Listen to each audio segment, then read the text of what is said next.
Hello and welcome to another Ready to Ride Pilates session. In this session I am going to be taking you through some progressions of abdominal strengthening exercises. It doesn't matter who you are and what you're doing in everyday life, having good, strong and effectively functioning abdominals is really important for maintaining good posture and good back health. But that's doubly the case when you are having anything to do with horses, not least because of the heavy nature of some of the yard work that is associated with horses, and it's no surprise that a lot of people who own horses have problems with their back from mucking out and all the rest of it. But it's also really important when you're riding that your abdominals are functioning effectively.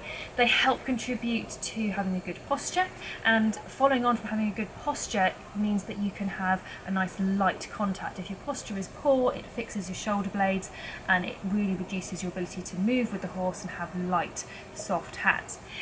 Having good effective abdominals also means that you can have a strong but independent seat. So it's very, very important that you keep working on your abdominals, particularly if you've had any problems with back pain or any form of abdominal surgery, because the chances are your abdominals are not working as effectively as they should be. As I said before, these exercises are a progression, so you certainly don't want to be coming into this program today if you are new to this form of exercise, or if you've recently had any problems like back pain or abdominal surgery. Regardless, I suggest that you do at least one of the warm-up sessions and possibly one or two of the other slightly easier sessions before you embark on this session today. So let's get going. All three of these exercises are on your back. You can choose whatever block size that you want. You don't have to have a head block at all if you don't want to, but for me a small one is most comfortable when I'm on my back. So starting position for all of these exercises is thinking of having that nice neutral tummy position. So imagine you've got a tray of drinks balanced on your tummy.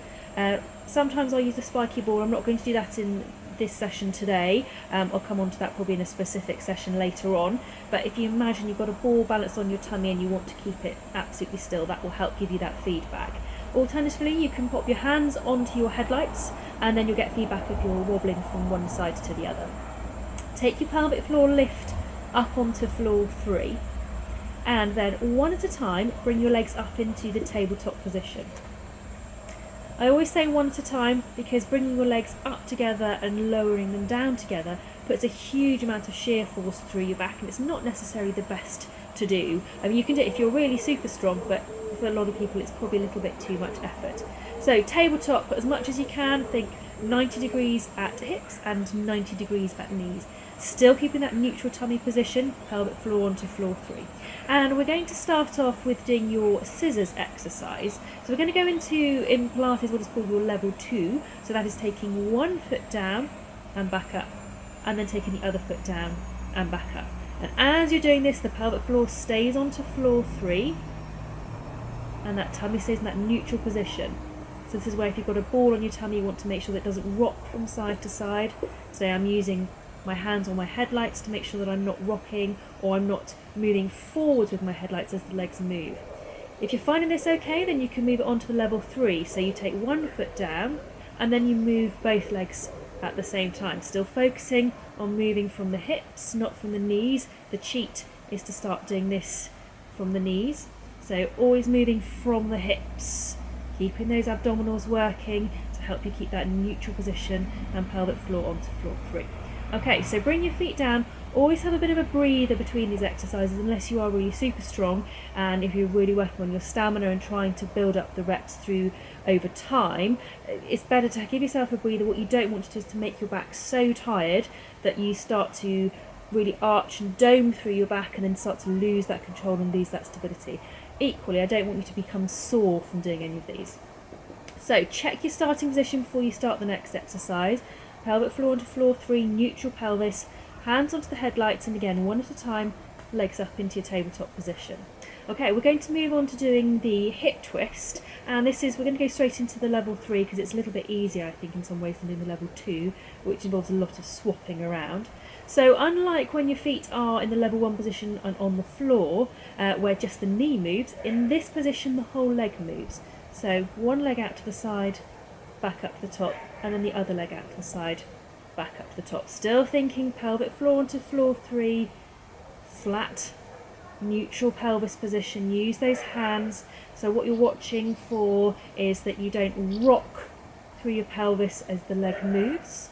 Also watch that you don't start to accidentally just move through the knee, although to be fair that's probably not a terrible crime to commit in this exercise, but you want to be moving the whole leg because then you get the effect of having to stabilise against moving the whole weight of the leg. If you just move the knee, you make the exercise a little bit easier. I think this exercise is absolutely fantastic for improving your awareness about hip position and hip control and improving your stability. Anyone that's doing any form of lateral work, this is a great exercise to do. Okay, we'll do one more with each leg, keeping that pelvic floor, keeping that neutral position, and then one at a time again, feet back down onto the mat. Give yourself a bit of a breather, let everything relax. Concentrate on some nice relaxed deep breathing. Make sure that your back isn't getting uncomfortable. And then we're going to do one last exercise, which is a really good one for control, and this is one that I will also incorporate in this position with using bigger balls, not in this session today, because actually it looks like a really easy exercise to do, but it's a really easy one to cheat on as well. Okay, so one last time, pelvic floor onto floor 3, neutral pelvis position, one at a time, legs up into your tabletop. And then you're going to take your hands onto the mat or the floor beside you, and we're going to do the hundreds exercise. So check again, pelvic floor, neutral pelvis, and then you're just going to pat imaginary puddles of water by your side. So where this looks really easy, is you think, well, I'm just moving my hands, this is simple. But actually what people tend to do is they find that the legs drift, they drift, the feet come in, the knees come in, the feet sag down.